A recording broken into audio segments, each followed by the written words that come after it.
ఈ అవకాశం ఇచ్చినటువంటి దేవుడు రాజీవ్ రత్న గారికి నానికి నా ప్రేమపూర్వకమైన వచ్చిన మీ అందరికి కూడా ప్రేమపూర్వకమైన వందనాలు తెలియజేస్తున్నాను.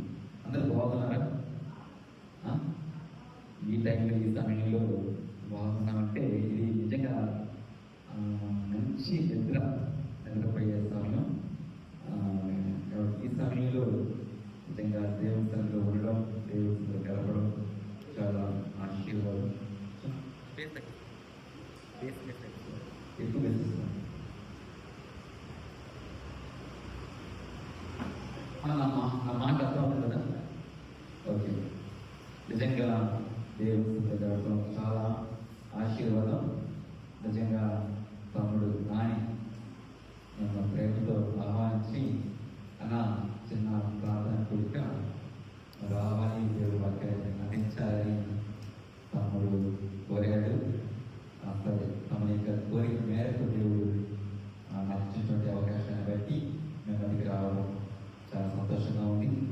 ఈ సమయంలో దేవుడు వాక్యాన్ని చదువుకొని క్లుప్తంగా ధ్యానం చేస్తున్నాం. మత్తయి సువార్త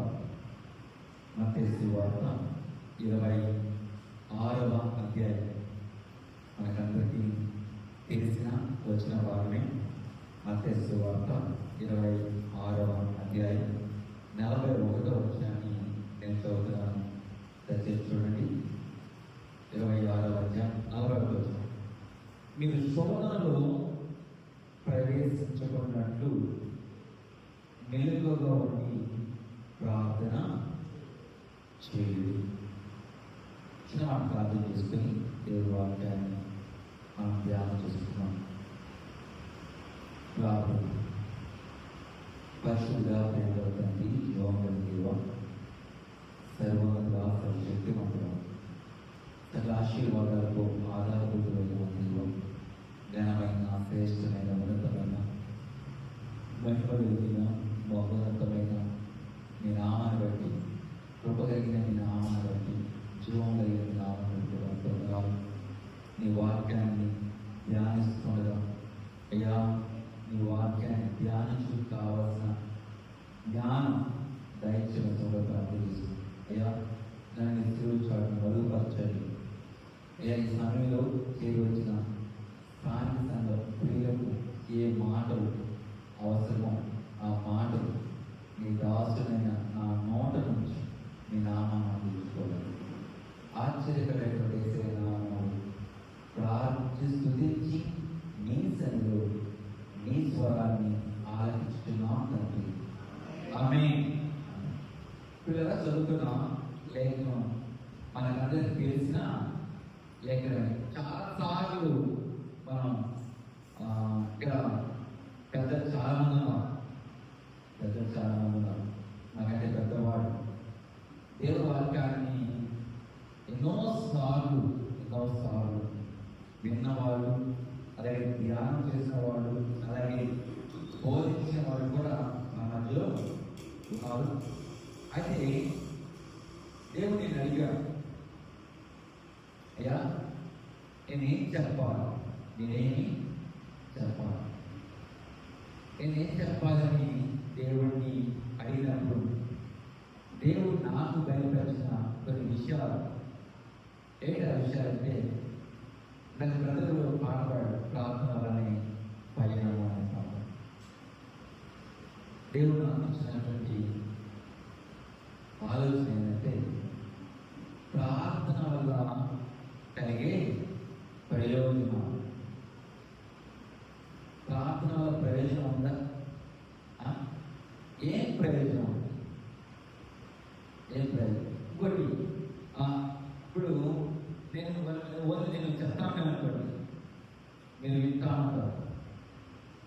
అలా ఒకసారి కొంతమంది ఏం చేస్తారంటే, పాస్టర్ గారు చెప్తా ఉన్నారులే అని చెప్పేసి కొంతమంది ఏం చేస్తారంటే అంటే నిధుల్లోకి జారుకుంటారు. అలా కాకుండా కొద్ది నిమిషాలు కాబట్టి నేను అప్పుడు ప్రశ్న చదువుతూ ఉంటాను, కొంచెం సమాధానం చెప్పి సహకరించాలి. ఉన్నాయా ప్రయోజనాలు? ఏమున్నా ఏమున్నాయి? కొన్ని మీకు తెలిసివే. మనం ఎన్నోసార్లు వింటా ఉంటాం, తెలిసివే. నేనేం కొత్త సంగతి అని చెప్పను, తెలిసిన విషయాన్ని జ్ఞాపకం చేసి ముగిస్తాను. జ్ఞాపకం చేసి ముగిస్తాను. ఏంటి ప్రయోజనం? మీకు తెలిసిన ప్రయోజనాలు ఈ పక్క వ్యవస్థలు వారు ఉన్నారు, పెద్దలేని వారు ఉన్నారు. మాట్లాడితే ఏమనుకో బాగండి, మాట్లాడండి. సమాధానం చెప్పడం వల్ల మీకు నాకు కూడా చాలా ఉపయోగం.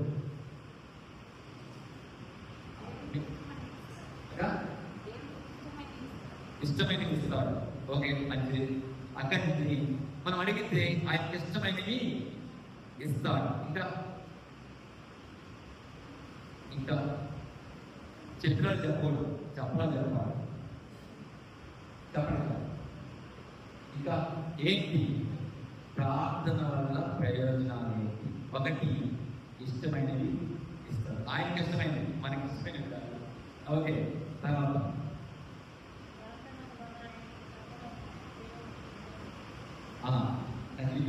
అదే చెప్పాలి. ప్రార్థన వల్ల దేవునికి దగ్గర అవుతాం. ఇంకా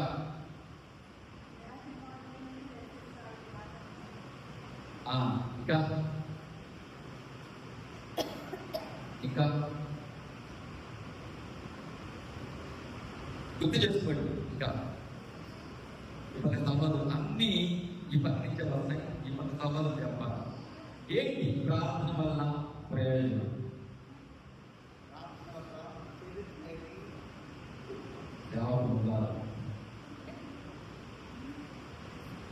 సహోదరు మాట్లాడాలి. ఏంటి ప్రార్థన వల్ల ప్రయోజనం? ప్రార్థనలో పోరాడితే పొందకపోవట అసాధ్యం. ఇంకా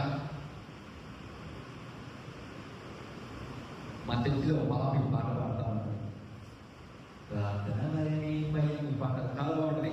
ప్రార్థన గురించి పాడే పాపాన్ని ఒకసారి ప్రార్థన చేయాలి. పాట మాత్రం ఎంత రమ్యంగా పాడుతుంటే అంత రమ్యంగా పాడుతుంది. ఆ పేరు సౌమ్య. అంటే వ్యక్తిగత ప్రార్థనలు కానీ మామూలుగా ఎప్పుడన్నా ఎక్కడన్నా ప్రార్థన చేయమంటే మాత్రం బ్రహ్మాండంగా చేస్తారు. ఇప్పుడు ఇంటర్మీడియట్ చదువుతున్న అమ్మాయి ఇంటర్మీడియట్ ఎగ్జామ్స్లో రాయాల్సి అయిపోయింది. వాళ్ళంతా అన్న ప్రార్థన చేయదన్నా అని చెప్పాను. మంచిది. ప్రార్థన వల్ల ప్రయోజనాలు ఏంటో కొన్ని నేను చూపించి నేను ముగిస్తాను. అన్నీ తెలిసినవే, ఇవన్నీ తెలిసినవే, తెలియనివేమి కాదు, కొత్తవేమి కాదు. ఒకటి గమనించండి, దేవుని వాక్యం మనం చూస్తాం. ఇప్పుడే చదువుతున్న మాటలో మనం చూసిన మాట ఏంటంటే, శోధనలో ప్రవేశించుకున్నట్టు మెలుగుగా ఉండి ప్రార్థన చేయమా. ప్రార్థన చేస్తే దేవుడు ఏం తప్పిస్తాడంటే శోధన తప్పిస్తాడు. ఏం తప్పిస్తాడు? శోధన అంటే ప్రశ్నలోని జవాబు కూడా వినండి. పాస్టర్ గారు, మేము మాకు శోధన రావంటారా? లేవా శోధనలు? సాక్షాత్తు యేసు వారిని అపవాదించాడు, శోధించాడు. చూస్తారా? లూకాసు వార్త 4వ అధ్యాయం. లూకాసు వార్త 4వ అధ్యాయం చూస్తే అక్కడ యేసు వారు చూడండి, మొదటి నుంచి ఎంతో వచ్చారు. యేసు పరిశుద్ధాత్మపూరుడై యోర్దాను నదిని తిరిగి వచ్చి 40 దినములు ఆత్మ చేత అరణ్యంలో నడిపింపబడి అపవాది చేత శోధింపబడుచును. ఆ దినములో ఆయన ఏమీ తినలేదు. అవి తిన్న తర్వాత ఆయన ఆకలి కొనగా అపవాది, నీవు దేవుని కుమారుడు అంటే రొట్టె అదురట్టు ఆ రాతితో చెప్పమని ఆయనతో చెప్పినప్పుడు యేసు మనుషుడి వల్ల మాత్రమే జీవించడు అని వ్రాయబడినదని వారికి ప్రత్యుత్తరమించింది. అప్పుడు అమ్మవారు ఆయన తీసుకెళ్ళిపోయి భూలోక రాజ్యములన్నిటిని ఒక్క నిమిషంలో ఆయనకు చూపించి, ఈ అధికారం అంతయు ఈ రాజ్యముల మహిమలు నీకును, అది నాకు అప్పగింపబడింది, అది ఎవరు నేను ఇయ్యకూడదునో వారికి ఇద్దును. కాబట్టి నీవు నాకు మృక్తివా ఇదంతా నీదొకని ఆయనతో చెప్పినప్పుడు యేసు నీ దేవుడైన ప్రభువును మృక్కి ఆయన మాత్రమే సేవింపవలను అని వ్రాయబడిందని వారికి ప్రత్యుత్తరమించింది. పిమ్మట ఆయన యెరూషలేమును తీసుకుని పోయి దేవాలయ శిఖరమైన నిలబెట్టి, నీవు దేవుని కుమారుడైతే ఇక్కడి నుండి కిందికి దుముకుము, నిన్ను కాపాడు నిన్ను గురించి తన దూతలకు ఆజ్ఞాపించు, నీ పాదం ఎప్పుడైనా రాత్రి తగలకుండా వారిని చేతితో ఎత్తుకుందని వ్రాయబడిందని ఆయనతో చెప్పినందుకు యేసు నీ దేవుడైన ప్రభువు శోధింపవలదు అని చెప్పబడినదని వారికి ప్రత్యుత్తరమించను. అపవాది ప్రతి శోధనను ముగించి కొంతకాలము ఆయనను పిలిచి, మా యేసు వారికి కూడా ఏం తప్పలేదు, శోధన తప్పలేదు. యేసు ప్రభుని అపవాదిని శోధిస్తే ఈరోజు నిన్ను నన్ను మనల్ని శోధించడం కష్టమా? అవును, రకరకాల శోధనలు. కొన్ని ఎగ్జాంపుల్స్ చెప్తాను. ఏంటి ఆ శోధన అంటే గమనించండి. శోధన చాలా రకాలండి. శోధనలు చాలా రకాలు, ఇదే అని కాదు, రకరకాల శోధనలు ఉన్నాయి. చిన్న ఎగ్జాంపుల్ చెప్తానండి. మన కళ్ళు చాలా చెడ్డమండి, కళ్ళు చాలా చెడ్డవి. ఒకవేళ స్త్రీల గురించి చెప్తాను. స్త్రీలు ఒకవేళ ఎవరైనా పెద్దవాళ్ళు కానీ ఎవరైనా రాజిపోతామని అనుకోండి, ఎక్కడ మంచి రోజు చెట్టు ప్రహరీ బయట వేసి ఉన్నారు, ప్రహరీ బయట రోజు చెట్టు వేస్తుంది అనుకోండి, గమనించండి. ఆ రోజు పువ్వు చాలా బాగుంది అనుకోండి, వెంటనే ఏమనిపిస్తుంది చెప్పండి? ఏమనిపిస్తుంది? అనిపిస్తుంది. అదే శోధన. అలా కనిపించడమే ప్రతి ఒక్కరిని కళ్ళు తెలుసా ఆటోమేటిక్గా వెంటనే మనసు అనిపిస్తుంది, కోసుకుంటే బాగుండు, పెట్టుకుంటే బాగుండని చెప్పాల్సి ఆ దారి లేదనుకోండి, ఇక వెంటనే పోయేస్తాను. ఎన్నిసార్లు పోసాను ఇలాంటి అనిపిస్తూ ఉంటారు. మంచి ఆ పువ్వును చూడగానే ఎవరు లేకపోతే ఖచ్చితంగా పోసుకొని పెట్టుకోకపోయినా దాన్ని ఇంకిపోయే అమ్మ లేరా ఖచ్చితంగా. అలాగే ఒకవేళ ఇక పెద్దవాళ్ళు ఉన్నారు, షుగర్ ఉన్నవాళ్ళు ఉన్నారు. షుగర్ ఉన్న వాళ్ళకి జాన్ చెట్టు చూడగానే అనిపిస్తుంది, ఏమనిపిస్తుంది? అందరం శోధన కాదని గమనించండి. ఇవన్నీ నీకేం తెలుసుకుందంటే, నేను ఈ సువార్తలు చూసి చాలా అనుకోవాలని మేము సువార్త చెప్తాం. అప్పుడు ప్రతి నెల వెళ్ళేవాడిని. వెళ్ళినప్పుడు ఆ అమ్మలక్క అందరూ బయట ఉంటుంది, రోజు చెట్టు అయితే వాళ్ళ నచ్చిన చెట్టు పూలు వాళ్ళు కోసుకొని బ్యాగ్ నుంచి కొట్టుకునేవాడు. అయ్యగారు అంతే గమనించండి. ఇంకా అడిగేదిగా చేసిందా, దానికి కనిపిస్తే చాలు, దానికి ఉంటే చాలు. వాళ్ళ అన్నగారు పోయి కూసుకొని తింటా వస్తాం అని అడిగేదా. ఏముందా ఒక కాయ కదా, ఒక కాయైనా కానీ అరకాయైనా కానీ చెట్టు మందిరా మనకు కాదు. అసలు మనమే వేరే ఊళ్ళో ఉన్నాం, వేరే వాళ్ళ ఊళ్ళో ఉన్నాం. ఇలాంటి శోధనలు ఒకటి కాదు, రెండు కాదు, చాలా ఉన్నాయి. అలాగే ఎవరొస్తైన వాళ్ళు కూడా గమనించండి. వీళ్ళకి ఫోన్ పిచ్చండి. వీళ్ళకేం పిచ్చి? ఫోన్ పిచ్చి. ప్రతి 5 నిమిషాలకి, ప్రతి 10 నిమిషాలకి ఒకసారి ఏం చూస్తూ ఉంటారు? ఫోన్ కిక్ అనుకుంటారు. అది మెసేజ్ రాకూడదు, అది ఏ మెసేజ్ అయినా కానీ వెంటనే గమనించండి. ఏం చేస్తారు సార్? చూస్తానే లేదంటే ఎవరొస్తారు? గమనించి వాస్తవానికి ఎందుకు చెప్పుకోవాలి, మనం మొబైల్తో ఎంత సమయం గడుపుతాం? దేవుడి వాక్యం మనం ఎంత సమయం గడుపుతాం? ఒకసారి పరిస్థితి తీసుకొని పరీక్షించుకోవాలి. వాళ్ళే కాదు, మీరు కూడా, స్త్రీలు కూడా ఈరోజు వాక్యం కంటే కూడా మొబైల్ మొబైల్ మొబైల్ మొబైల్ అవును. గమనించండి, అది చిన్నదానికి పెద్దదానికి ప్రతి 5 నిమిషాలకి ఏం చూస్తూ ఉంటారు? ఫోన్ చూస్తూనే ఉంటారు. ప్రతి 5 నిమిషాలు బయట చూస్తారా? గమనించండి, అసలు రోజులో 4 అధ్యాయాలు చదివేసి పక్కన పెట్టేసి ఇక బైబిల్ గ్రంథం జోలికే మనం ఉదయాన్నే చదువుతాం. ఒక 5 అధ్యాయాలు చదివి అమ్మన్నారు, 5 అధ్యాయాలు చదివాళ్ళు 100 మంది ఉన్నారు. ఒక అధ్యాయం చదివి చాలు కూడా ఉన్నారు. ఒక మాట చదువుకొని, ఒక వచనం చదువుకొని చాలు అనుకున్న వాళ్ళు కూడా ఉన్నారు. ఒక వచనం కాదు, క్యారెక్టర్ ఉన్న ఒక మాట చదువుకొని చాలు అనుకున్న వాళ్ళు కూడా లేరా? గమనించండి, ఇలాంటి వాళ్ళు చాలా మంది ఉన్నారు. ప్రజలు పెట్టారా? నిజంగా దేని చేత శోధించబడుతున్నావో ఒకసారి నువ్వు పరిశీలన చేసు. ప్రార్థన ఏం చేస్తుంటే శోధన తప్పిస్తారు. అందుకే దేవుడు దగ్గర అడగాలి, అయ్యా ఈ శోధనలో పడకుండా నన్ను కాపాడయ్యా, నన్ను తప్పించు.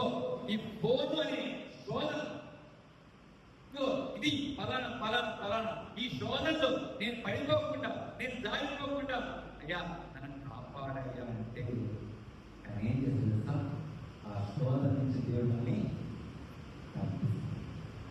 దేవుడు బిడ్డరా, ప్రార్థన ఏం చేస్తుంది? శోధనని తప్పిస్తుంది. కాబట్టి ప్రార్థన వల్ల కలిగే ప్రయోజనం ఏంటంటే శోధన దేవుడిని తప్పిస్తుంది. ఏసే తప్పించబడ్డాడు, ఆయన తప్పించబడ్డాడు, మనం కూడా ఆయన ఏం చేస్తాడు? తప్పిస్తాడు. మనం కూడా తప్పిస్తాడు. ఏం చేస్తాడు? మనం ప్రార్థన చేసుకుంటే మన తప్పిస్తాడు. రెండవది గమనించండి, మనం ప్రార్థన చేస్తే దేవుడు మనకు కొన్ని విషయాల్ని తెలియజేస్తాడు. ఒక మాట చదువుతున్నాం, ఇర్మియా గ్రంథం 33వ అధ్యాయం. ఇర్మియా గ్రంథం 33వ అధ్యాయం 3వ వచనం. ఇర్మియా గ్రంథం 33వ అధ్యాయం 3వ వచనం చూడండి. నాకు మొదలుపెట్టుము, నేను నీకు ఉత్తరం ఇచ్చును, నీవు గ్రహింపలేని గొప్ప సంగతులను, గూఢమైన సంగతులు నీకు తెలియజేస్తున్నాడు. ఎప్పుడు తెలియజేస్తాడు? ఎంతప్పుడు ఎప్పుడు తెలియజేస్తాడు? ప్రార్థన చేస్తే దేవుడికి ఏం తెలియజేస్తాడంటే, అక్కడ రాయబడిన మాట అంటే, నీవు గ్రహింపలేని గొప్ప సంగతులను, గూఢమైన సంగతులను నీకు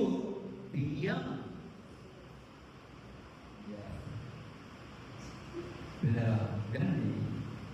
నిజంగా దేవుడు ఎంత గొప్పవాడంటే, మర్మాలను తెలియజేస్తే దేవుడు తెలియని సంగతులు, గూఢమైన సంగతులు, గ్రహింపలేని సంగతులు తెలియజేస్తే దేవుడు. మనకందరికీ తెలుసు, ఆది కాలంలో కానీ అలాగే దానియేలు గ్రంథంలో 2 సందర్భాలు మనకందరికీ తెలుసు.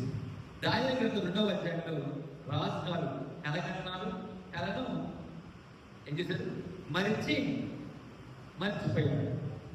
దేశంలో ఉన్నటువంటి రాజ్యంలో ఉన్నటువంటి చూడండి అన్నమాట. ఆ దానియేలు గ్రంథం 2వ అధ్యాయం, దానియేలు గ్రంథం 2వ అధ్యాయం 2వ వచనం. కాగా రాజు తాను కన్న కథలను తనకు తెలియజెప్పుడుకై శకుని గాడును, గాడి దిగల వారిని, మాంత్రికులను, కల్దీయులను పిలవనప్పుడని ఆజ్ఞగా వారు వచ్చి రాజు సముఖమున నిలిచి గమనించండి. రాజు వారితో నేను కలగంటిని, ఆ కలలో తెలుసుకోవాలని నేను మనోవ్యాకులమంది ఉన్నట్టుగా తల్లి సిరియా భాష తల్లి రాజు జనకాలం జీవించినగాక తమరి దాసులకు కళ తెరవేసి మేము దాని భావము తెలియ చేసిన రాజు నేను దాన్ని మరిచిపోతుంది కానీ కళను దాని భావము మీరు తెలియజేయగా మీరు తుక్కునీలుగా చేయబడరు, మీ ఇండ్లు పెద్ద కుప్పగా చేయబడరు.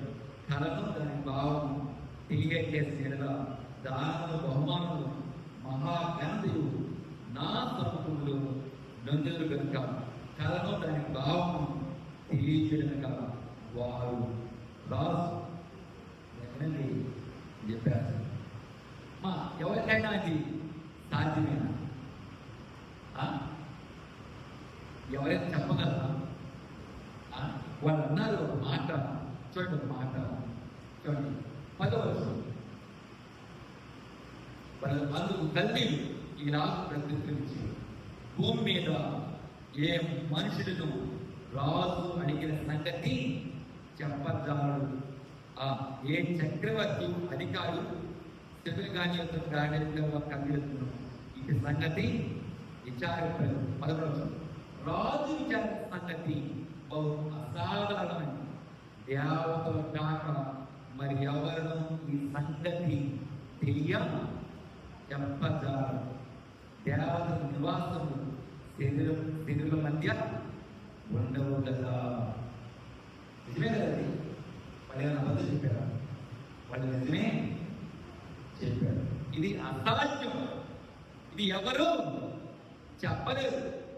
దేవతలు తప్ప ఇది మనిషి వాళ్ళ కలే. ఇది ఎవరు చెప్పలేరు అని చెప్పంటే గమనించండి. అయితే గమనించండి, దానియేలు గారు మాత్రం 15వ పిల్లలకి చదువుకోండి. మా దానియేలు అలాగే శత్రుని వేసి తప్పెట్టుకోరు వీళ్ళు నలుగురు కలిసి ప్రార్థన అవునా? నిజంగా ఆ దేశమైనటువంటి వాళ్ళు అన్నారు ఇది మనుషులకు అసాధ్యం అన్నారు. ఇది ఎవరు చెప్పలేరు అన్నారు. ఎలా సాధ్యమైంది?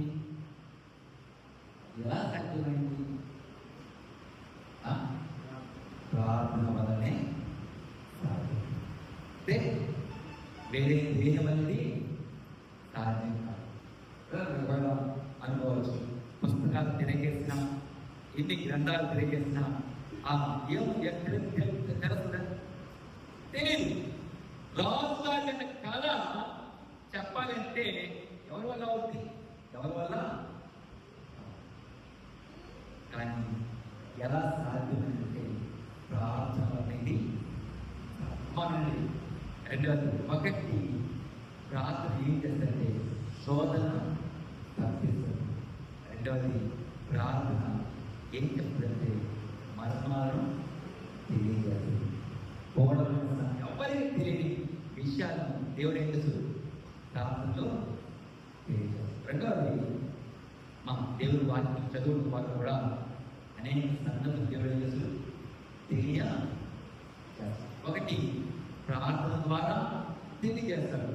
రెండవది దేవుని వాక్యాన్ని చదువుల ద్వారా కూడా తెలియజేస్తారు. ఎందుకంటే దేవుని వాక్యంలో ఏమని తెలుసా? కాబట్టి మనకు తెలియని సంగతులు ఎక్కడున్నాయంటే దేవుని వాక్యం. ప్రకటన గ్రంథం మనం చదివితే పరలోకం ఎలా ఉంటుందో, పరలోకం యొక్క వైభవం ఎలా ఉంటుందో గమనించండి. ప్రకటన గ్రంథంలో చూడండి. అంతేకాదు ఆయన ఎలా ఉంటాడు, ఆయన స్వాగతం, ఆయన విధానం ఇవన్నీ కూడా ఎక్కడున్నాయంటే దేవుని వాక్యంలో. మరి ఎక్కడ ఈ విషయాలు మనకు తెలియదు. పరలోకం, దాని యొక్క వైభవం, దేవుని యొక్క ఔన్నత్యం, దేవుని యొక్క సన్నిధి, దేవుని యొక్క ప్రసన్నత, దేవుని యొక్క ఆబ్దరం గమనించండి. దేవుని గొప్పతనం మనం తెలుసుకోవాలి అంటే ఏం చదవాలి? దేవుని వాక్యాన్ని చదవాలి. మొదటి కీర్తన మనం చదువుతాం, యెహోవా ధర్మశాస్త్రమును ఆనందించు దివారాత్రులు ధ్యానించువాడు ధన్యుడు. ఎవరు ధన్యుడు? దేవుని వాక్యాన్ని ధ్యానం చేసేవాడు ధన్యుడు. దేవుని వాక్యాన్ని చదివేవాడు ధన్యుడు. ప్రకటన చూస్తాం, ఈ ప్రవచన వాక్యం చదువువాడు, వాడిని విని కైకొనేవాడు ధన్యుడు. మా చదువులు మాత్రమే కాదు, కైకొనేవారు. మరి చాలా మంది చదువుతారు, చాలా మంది వింటారు. ఏది కష్టం? ఏది కష్టం? కైకొనడం కష్టం. దేవుడి వాక్యం ఒకసారి మనస్సు అనే మాటకు అర్థం చెప్తున్నాను. మనస్సు అనే మాటకి అర్థం చెప్తున్నాను. మనస్సు అనే మాట అర్థం మరచిపోవడం. ఎంతమంది మనుషులు ఉన్నారు అని ఒకరోజు నేను దేవుడి వాక్యం చెప్తూ ఉంటే, ఏం మర్చిపోవాలని చెప్పి కొన్ని విషయాలు చెప్తా ఉంటే, ఒక అక్క మొత్తం వినేసి అంతా అయిన తర్వాత అక్క అనేది అన్నా, ఈ చెయ్యాలని చాలా కష్టం అన్నా. ఇప్పుడు చెప్పేది ఇవన్నీ చేయాలని చాలా కష్టం. గమనించండి, ఏంటంటే ఆ రోజు ఏం మర్చిపోవాలని చెప్పానంటే చాలా మంది చెప్పారు. ఒకటి, ఏం మర్చిపోవాలంటే గమనించండి, ఇద్దరు మీద మనకున్న కొన్ని కోపాలు, కొన్ని తాపాలు, ఇవన్నీ మర్చిపోవాలని చెప్పారు. ఎందుకంటే బైబిల్లో ఒక ముగ్గురు భక్తులు చెప్పారు. ఒకటి ఏశావు. తెలుసా ఏశావులో? ఇస్సాకు ఇంకా పెద్ద కుమారుడు ఏశావు, చిన్న కుమారుడు యాకోబు. యాకోబు ఏశావు ఏం చేశాడు? మోసం, అంటే ఏశాన్ని తీసుకున్నాడు. అంతేకాదు, ఇస్సాకు కూడా మోసం చేశాడు. అసలు ఆ ఆశీర్వాదం అన్నీ యాకోబు పొందుకున్న తర్వాత యాకోబు అక్కడికి వెళ్ళిపోమని ఏశావు వచ్చి ఇస్సాకుని డాడీ నన్ను దీవించంటే ఇస్సాకు అన్నాడు, అయ్యా ఒక్క దీవెనగా లేదని చెప్పాను. మా ఏశావుకి యాకోబు దేవుడు తెలుసా? సంపాదనంతా కోపం, సంపాదనంతా కోపం. ఏనండి, యాకోబు అక్కడి నుంచి వెళ్ళిపోతారు. ఒక 20-30 సంవత్సరాల తర్వాత మళ్ళా ఎక్కడికి వస్తాడు? అక్కడికే వస్తాడు. అక్కడికి వచ్చినప్పుడు ఏనండి, యాకోబు భయపడ్డాడు. దేనికి భయపడ్డాడు? ఏశావుకి భయపడ్డాడు. చిక్కించాలి, మా అన్న నన్ను చంపేస్తాడు. ఏనండి, నిజంగా అక్కడ జరిగిన సందర్భం ఒక్కసారి చదువుకుంటుంటే ఆదికాండం నుంచి, ఆదికాండం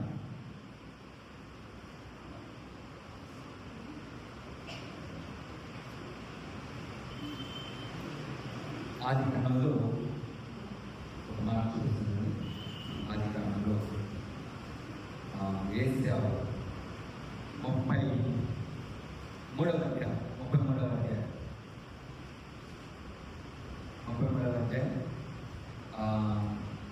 4వ వచనం.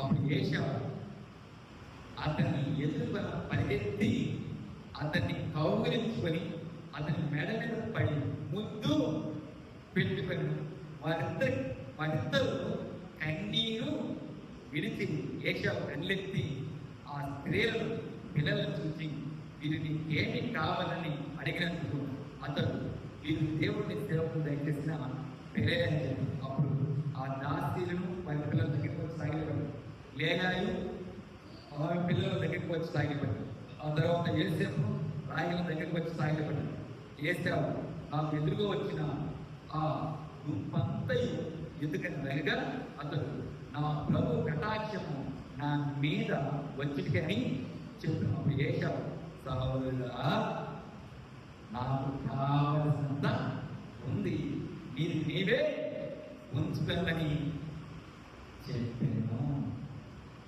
పైన నిజంగా ఈ నిజంగా ఇదంతా మనం ఒకసారి బాగా ఇమేజినేషన్ వెళ్ళి ఆలోచన చేస్తే ఏషావు ఏమి తెలుసా?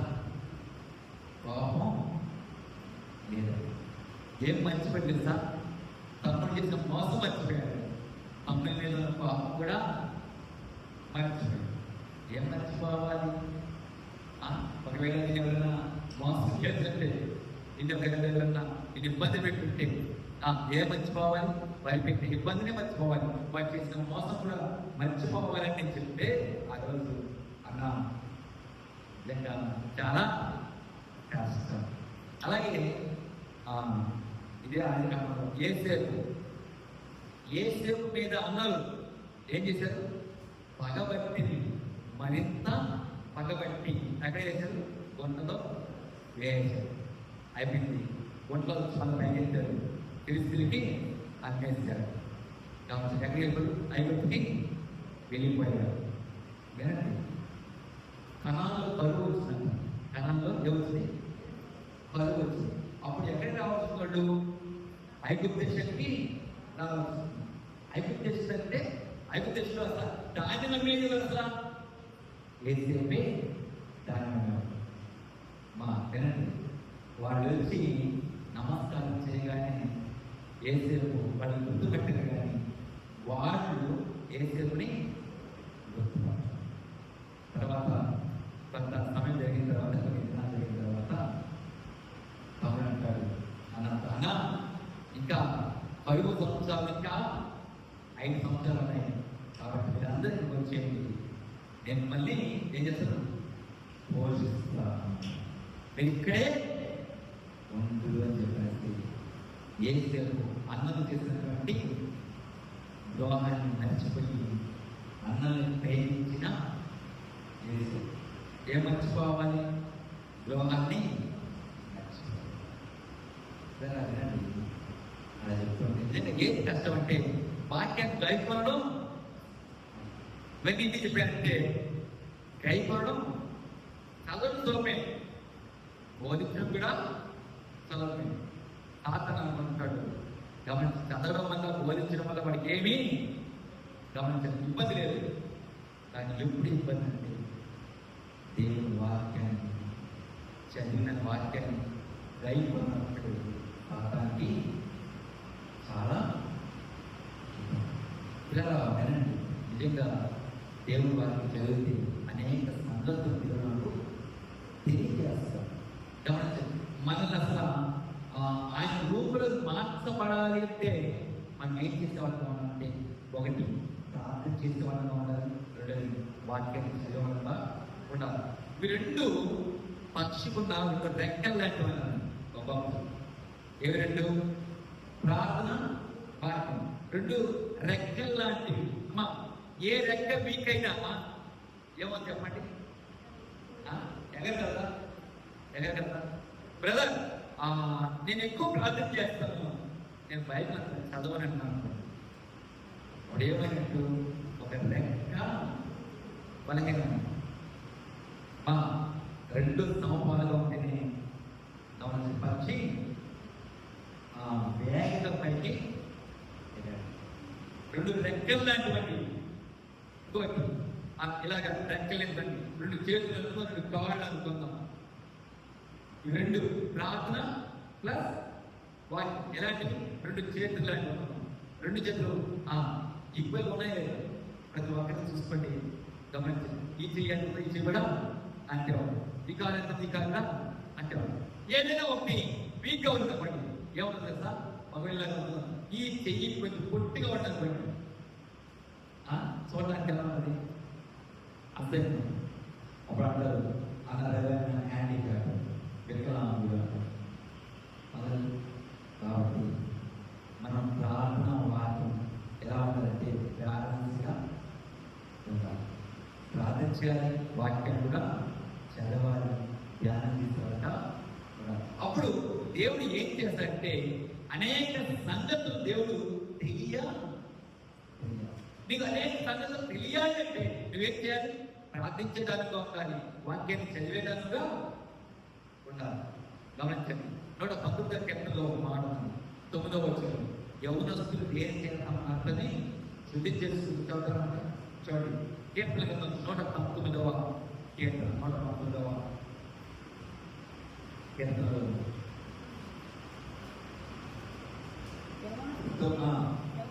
యవనస్తులు దేని చేత తమ నడత శుద్ధిపరచుకుందరు, నీ వాక్యాన్ని బట్టి దాన్ని జాగ్రత్తగా చూచుకుంటూ చేతనే కదా. అమ్మా, మన నడత జాగ్రత్తగా ఉండాలంటే, మన నడత బాగుండాలంటే మనం ఏం చదవాలి? వాక్యాన్ని చదవాలి. వాక్యం దగ్గర గమనించండి, మనము చూసుకోవాలి. వాక్యం దగ్గర మనం చూసినప్పుడు మనం ఏం చేస్తాం?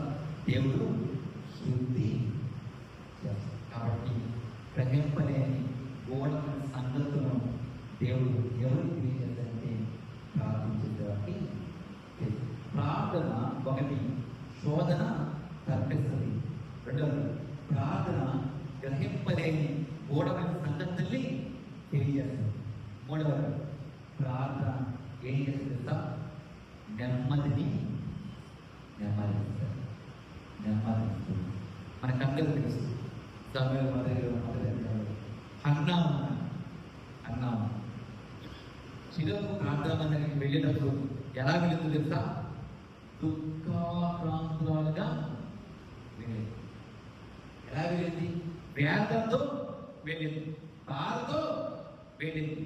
నిజంగా పెరిగిన వల్ల నిజంగా ఎంత బాధ, ఎంత వేదన అంటే, ఈ పెరిగిన మాటి ఏం చేస్తా ఉంది? అన్నాని శోధిస్తా ఉంది, ఇబ్బంది పెడతా మాటికి చిన్నదానికి పెద్ద గట్టికి ఏం చేస్తా ఉంది? ఇబ్బంది పెడతా ఉంది. నలిగిపోయిన అన్న గమనించండి, ఎక్కడికి తెలుసా? చిరువు ప్రాంతానికి వెళ్ళింది. తన మృదునటువంటి ఆ దుఃఖం అంతా కూడా దేవుడిలో కుమ్మరి చేసింది. మా వెళ్ళేటప్పుడు ఎలా తెలుసా?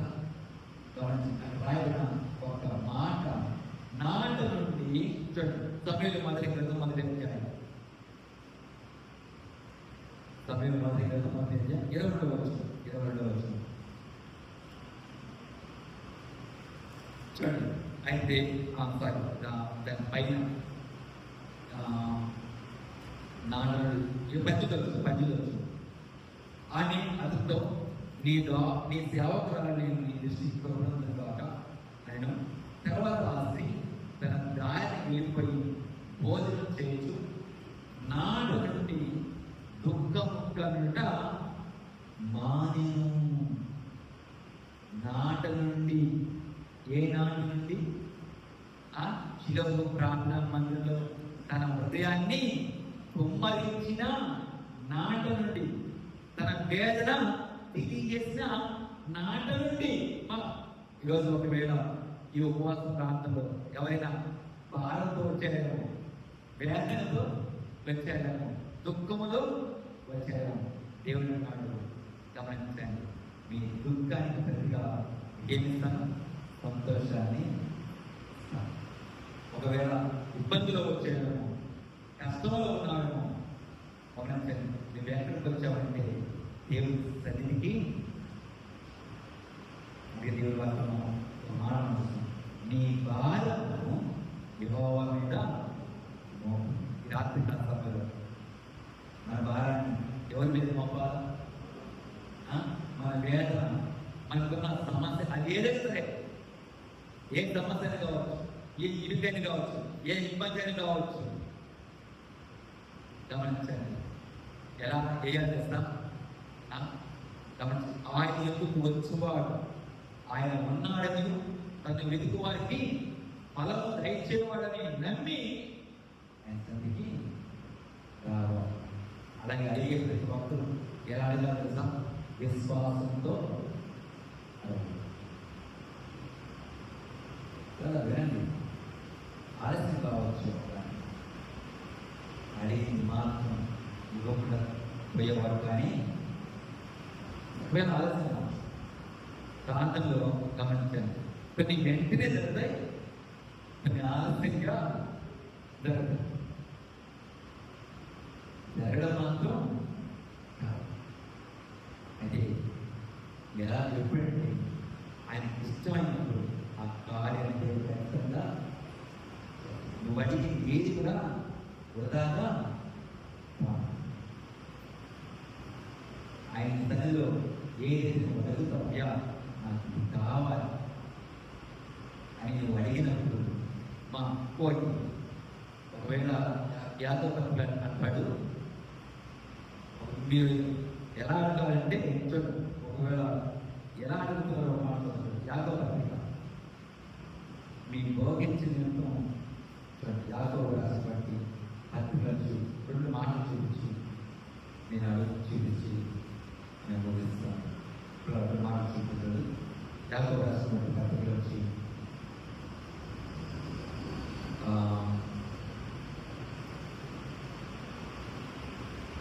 ఆరోగ్యం అయితే అతడు ఏ మాత్రం సందేహింపక విశ్వాసంతో అడగవాలి. సందేహించువాడు గాలి కింద రేపబడి ఎగిరిపడు సముద్ర తరంగమును పోలి అట్టి మనుషులు విమనస్సు తన సమస్త మార్గము అస్థిరులు కనుక ప్రభువున తనకేమైనా దొరుకుని ప్రకటించుకొన గమనించండి. ఇక్కడ అన్నాడు ఎలా అడగాలంటే సందేహించకుండా అడగాలి. ఇంకొక మాట గమనించండి, యాకోబు పత్రిక మీరు అడుగుతారు కానీ భోగించిన అడుగుతున్నారన్న మాట కూడా ఒక మాట చూస్తున్నది.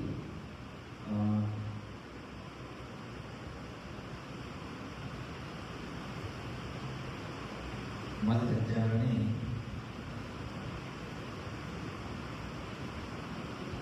4వ అధ్యాయం కూడా అవుతుంది.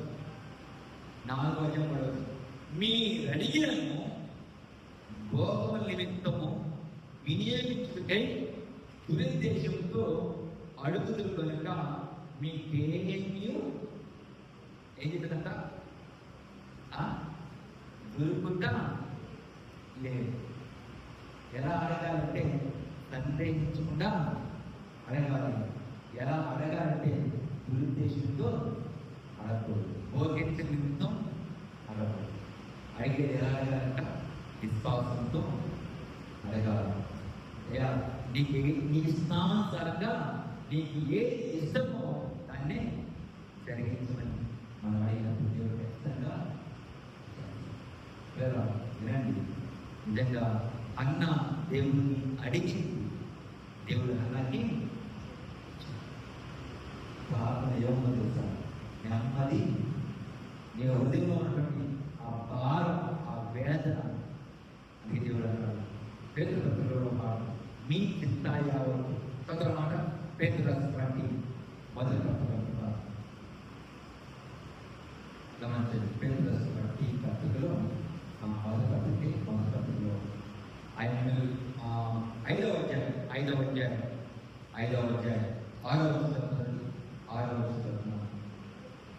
దేవుడు తగిన సమయంలో నిర్వహించినట్లు ఆయన పరిశ్రమ తీర్మానం ఆయన మిమ్మల్ని నుంచి చింతించున్నాడు కనుక మీ చింత యావత్తు ఏం చేయమన్నాడు, మీ మీద పెట్టుకోమన్నాడు, ఆయన మీద లేదు. కాబట్టి మన చింత యావత్తు ఏం చేస్తుంది, ఆయన మీద మన భారం ఎవరి మీద లేదు, ఆయన మీద అన్న తన భారానంతా కూడా ఎవరి మీద వేస్తే దేవుడి మీద. అందుకే దేవుడు గమనించి ఆమె వెళ్ళేటప్పుడు ఎలా వెళ్ళిందో తెలుసా, నాటకుడి ఉత్తమంగా అంటే ఎలా వెళ్ళిందంటే సంతోషంగా వెళ్ళింది. ఎలా వెళ్ళిందంటే నెమ్మదిగా వెళ్ళింది, సమాధానం పొందుకొని ఆయన వచ్చిన ఎలా వెళ్ళాలి తెలుసా, సమాధానంగా వెళ్ళాలి, సంతోషంగా వెళ్ళాలి. ఎప్పుడు వెళ్ళగలము అంటే మన భారాన్ని ఆయన మీద వేసినప్పుడు. గమనించండి, మనం ఎలా వెళ్ళగలం తెలుసా, నెమ్మదిగా వెళ్ళగలం, సంతోషంగా వెళ్ళగలం.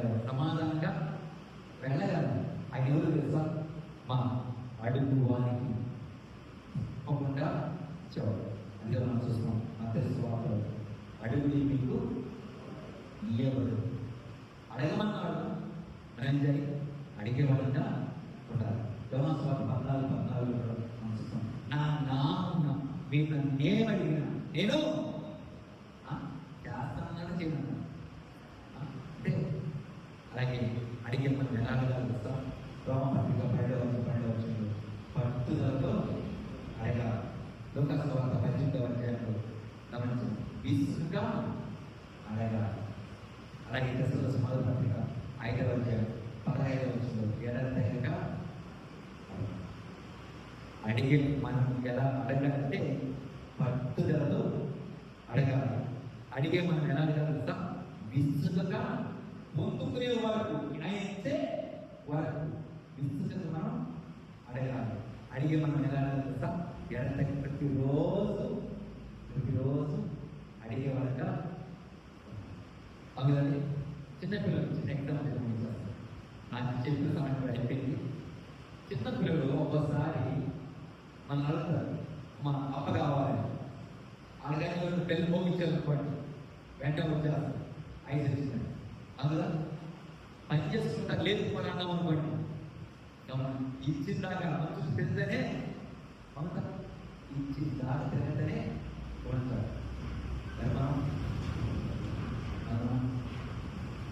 మనకు ఓపిక తక్కువ, మన ఓపిక. అందుకే ఇప్పుడన్నీ ఏమిటంటే ఫాస్ట్ సెంటర్లు ఎక్కువైపోయాయి. ఎందుకు? మన ఓపిక తక్కువ. ఎక్కడి నుంచి వచ్చామనుకోండి, భద్రంగా పోయి ఒక ప్లాన్ తెచ్చుకుంటే నువ్వు తినచ్చు, నేను కూడా తినేసి అండి. కొద్దిసేపు అలా కూర్చోండి, నేను వంటేస్తాను, అమ్మాయి కూడా ఉన్నారు, మన వాళ్ళు కట్టేవాళ్ళు ఈ ఆడవాళ్ళ తగలే అభివృద్ధి చేస్తారని చెప్పేసి అలా దానికి ఒక డ్రాగన్ తెచ్చారంటే అందరూ పిల్లలండి ఎలా ఉంటారంటే ఓపికగా ఆయన కనిపెట్టిన వాళ్ళగా ఉండాలి. ఇచ్చే వరకు గమనించండి, ఇచ్చే వరకు ఏం చేసేవాళ్ళు? అడుగుతూనే ఎలా చదువుతా అడుగు వారికి ఇచ్చేగా ధారాళమైన నీవైనా ఎలాంటి వారిని ప్రభుత్వంలో ప్రార్థించేవాళ్ళంగా ఉండాలి. ఎప్పుడు ఇస్తాం విసుగుగా ఎల్లప్పుడు దేవుడు ప్రార్థన చేసి ఆయన ఖచ్చితంగా సహాయం చేయాలి. అలాగా పిల్లల నా జీవితం నేను చాలా పొందుకున్నా, అవన్నీ చెప్తే గంటపడదు. కాబట్టి నేను పొందుకున్నది ఇప్పుడు చెప్పడం కాదు, ప్రభు చిత్తమైతే ఒకసారి కానీ అలా రా అని చెప్పంటే ఆ రోజు దేవుడు నేను ఏమడిగాను, అడిగి ఏమేమిచ్చాడో ఆడిన ఖచ్చితంగా చెప్తాను. సరేనా? చేసుకుని మా కార్యక్రమం దేవుని చిన్న పరిశుద్ధిగా పేరుకి జీవోపడి వస్తున్నాను. అయ్యా నీ వాక్యం నేను చూస్తున్నాను, శోధనలో ప్రవేశిస్తున్నట్టు మెలుగుగా ఉండి ప్రార్థన చేయమని మీ వాక్యం సెలవు. ఆనాడు శిష్యుడికి నేను తెలియజేశాను, శోధనలో ప్రవేశించుకున్నట్టు మెలుగుగా ఉండి ప్రార్థించడం, ప్రార్థనలో ఉన్నటువంటి ప్రయోజనాలు ఏంటో కొన్ని విషయాలు అయ్యా లేఖనాల నుంచి కొన్ని విషయాలు ధ్యానం చేస్తూ నువ్వు చేసిన సహాయం అంతా పట్టుకోవాలి. నీ స్తోత్రాలు తెలుసుకున్నా అయ్యా. ప్రార్థన చేస్తే అయ్యా శోధన నుంచి తప్పిస్తావని, ప్రార్థన చేస్తే గూఢమైన సంగతులు, రహితమైన సంగతులు తెలియజేస్తావని అయ్యా. ప్రార్థన చేస్తే నేను నెమ్మదిస్తామని అయ్యా. కొన్ని విషయాలు లేఖనాల నుంచి అయ్యా పంచుకోవడానికి నేను ఇచ్చిన సమయాన్ని బట్టి పంచుకోవాలి. చిన్న మాటలు ఎవరు కూడా అయ్యా విడిచిపెట్టగా ప్రతి ఒక్కరు హృదయ పలక మీద ఈ మాటలు రాసుకొని అవి ఆయన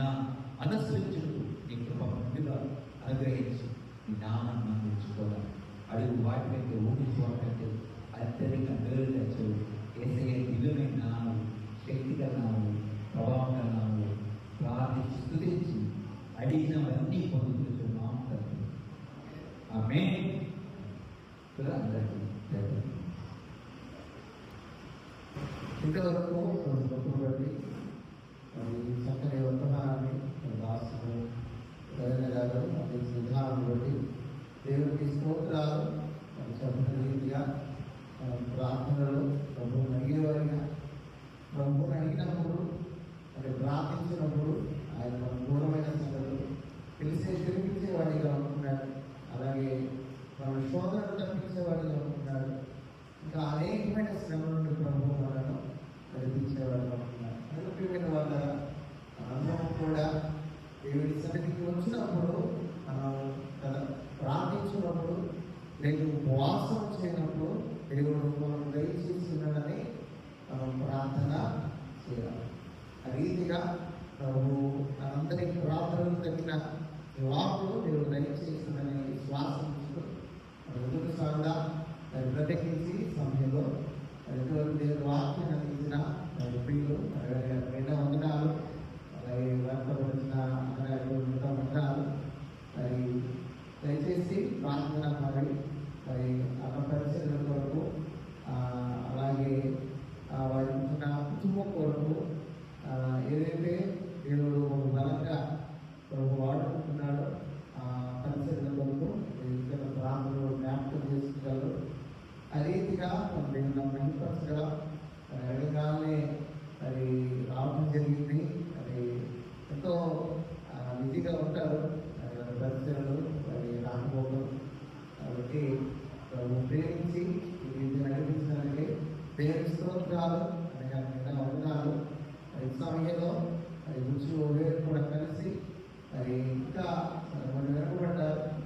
అప్పటికి కూడా సమకూర్చబడి ప్రభువు మహిమపరుస్తున్నట్టుగా ప్రభు మనల్ని ఏర్పరుస్తున్నాడు కనుక వివిధ వాళ్ళగా దేవుని మహిమపరచగా ఈ రీతిగా ప్రతి చివరి శుభవారంగా మనం చేరి ప్రభునామని మహిమపరచగలమని ఒకటి మనం చేస్తూ ఈ సమయంలో చిన్న పల్లవి పాడుతూ మహిమపరదా ఆ పైన చివరి ప్రార్థన ఆశీర్వాదంతో తీసుకుందాం.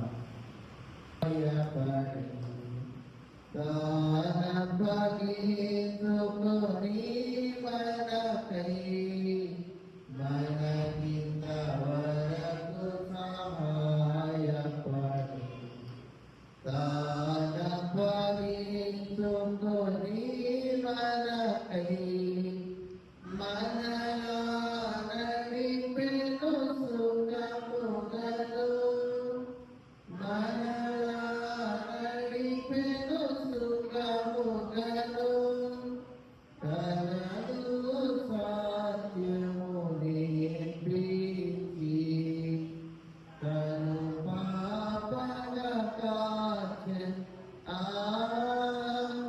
తనదు సాధ్యము నేర్పించి తను పాపల కాచెన్ స్తోత్రించి కీర్తింతుము ఘనపరచెదము కొనియాడెదము ఆదరించి కాపాడువాడు ఈచువాడు ఆదరించి కాపాడువాడు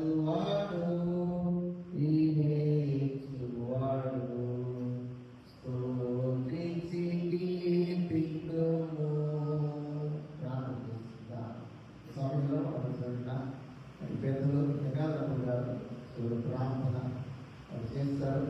అప్పుడు రాష్ట్రంతో చేసుకుంటాం.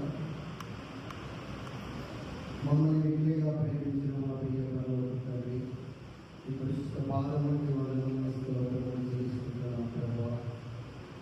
ఈ రాత్రి వేళ సమయంలో ఆయన ఈ సన్నిధి ఈ రీతిగా ఆయన మేము ముందుకొని ఈ ఉపవాస ప్రార్థన గురికి నేను ఈ యొక్క ప్రేమలో ఈ యొక్క సంకల్పంలో ఆయన ఈ మందిరంలో ఆయన మేము ఏర్పాటు చేసుకొని నెలలో శుక్రవారం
భయభక్తి కలిగి ఆయన మా జీవితాన్ని సమర్పించిన వారిగా అట్టి మార్గంలోకి మమ్మల్ని నడిపించి మా హృదయాన్ని ప్రభావ బాగు చేసిన దేవానికి స్తోత్రములు. ఇప్పుడు ఆయన అన్నిటికైన ద్వారమైన ప్రభు అని చెప్పారు ప్రభావ దాన్ని బాగు చేయగలిగిన వారు ఈ లోకంలో అందరిని బట్టి మేము తీసుకున్నాం. ఆయన ఈ విధంగా ఆయన మైకి భాగాన్ని అందించుకుంటూ ఈ సమగ్ర ప్రభావ రాసు ఆయన గ్రామాల నుంచి మిత్రుడి భాగం ఆయన నడిపించి ఈ రాత్రి వేళ సమయంలో ఈ రాసు ద్వారా మీరు మాట్లాడిన ప్రతి మైకి భాగం నుంచి అయినా మేము తెలుసుకోవాల్సిన విజయాలు సత్యాలు ప్రభావ మేము దాని పదాన్ని జీవించుకుంటూ ఈ రాసుని ఆలోపనలు బట్టి అయినా మీరు మాట్లాడిన మార్గం బట్టి వారం చేస్తున్నాం. ఈ రాసు జ్ఞాపకం చేసుకొని మన వారాలకు సహాయం చేయండి. మన సంఘాన్ని చేసే పరిచయంలో కానీ అయినా కుటుంబాలకు కావాల్సిన ఆశీర్వాదాలు దీవెనలు చెప్పి నినామంలో అయినా మీకు పరిచయం ప్రార్థిస్తూ ఇంతవరకునైనా ఇక్కడ చేరువచ్చిన బిడ్డలందరూ మీరు మరొకసారి జ్ఞాపకం చేసుకోండి. వాళ్ళు ఎవరికి ఏ అవసరాలు ఉన్నాయో మీరు తెలుసు, మాకైతే తెలియదు కానీ అన్నిటికైనా ప్రార్థన జవాబులు ఇచ్చేదని మీరు వాక్యంలో సెలవించారు. అన్నిటి బట్టి మీకు స్తోత్రములు చెల్లిస్తుంటూ జరిగిన పూజలు మీరు నడిపించినందుకు వాళ్ళు ఆశీర్వదిస్తున్నాం. ప్రత్యేకంగా మా స్థానిక సంఘం ఆయన కాపాడి జ్ఞాపకం చేసుకోండి. ఆయన కావాల్సిన ఆరోగ్యం శక్తి మొదలవ్వండి. అదే రీతిగా ఆయన కూడా జ్ఞాపకం చేసుకోండి. మాకు కావాల్సిన ఆరోగ్యం శక్తి మొదలవ్వండి. ఈ యొక్క కృప ఈ యొక్క కనికరం పొందుకునేదానికి సహాయం చేయండి. ఆయన దినముల వరకు ఆయన ఈ యొక్క బాధ్యతను ప్రభావం అప్పగించి ఈ మందిరాన్ని అభివృద్ధిపరిచి మీ కార్యంలో జరిగించే కృప మా మందిరంలో మీరు జరిపిస్తున్నందుకు స్తోత్రాలు చెల్లిస్తుంటూ ఈ రాత్రి సమయంలోనైనా ఈ మందిరంలో పరిచయం చేస్తున్నాయి. నాని ఈ దాసులుగా మీరు ఏర్పాటు చేసుకోండి. ఆయనకి ఇచ్చిన ప్రభావ ఆలోచన తలంపులను బట్టి చిన్నతనంలోనే నేను బాధ్యతలు అప్పగించినందుకు మనం చెల్లిస్తున్నాను. ఈ యొక్క సహాయం నడిపించిన ఆయన బిడ్డ పట్ల చూపించమని ప్రార్థిస్తూ ఆయన ఇంకా బరువుగా వాడపడటకు ఈ సహాయం అందించమని ఈ సమయంలో ఆయన మరొకసారి మీకు చుట్టూ స్తోత్రం చెల్లిస్తుంటూ జరిగిన కోరికలో మీరు మగిల్చండి. మీకు భావించిన ఆశీర్వాదాలు జీవనాలను మేము పొందుకోవచ్చు. ఈ కృప చూపించమని మా ప్రభువు మహారాష్ట్రపతి యేసుక్రీస్తు నామం పేరట ప్రార్థన చేసి అడిగి వేడుకుంటున్నాం తండ్రి. మన తండ్రి దేవుని ప్రేమ ప్రవేశిస్తున్న సహాయం సహకారం చేసిన మద్దతు మన కుటుంబాలను సహకారం సదాకాలంతో అలాగే వాక్యం నచ్చిన సహోదరులు మరి గారు అలాగే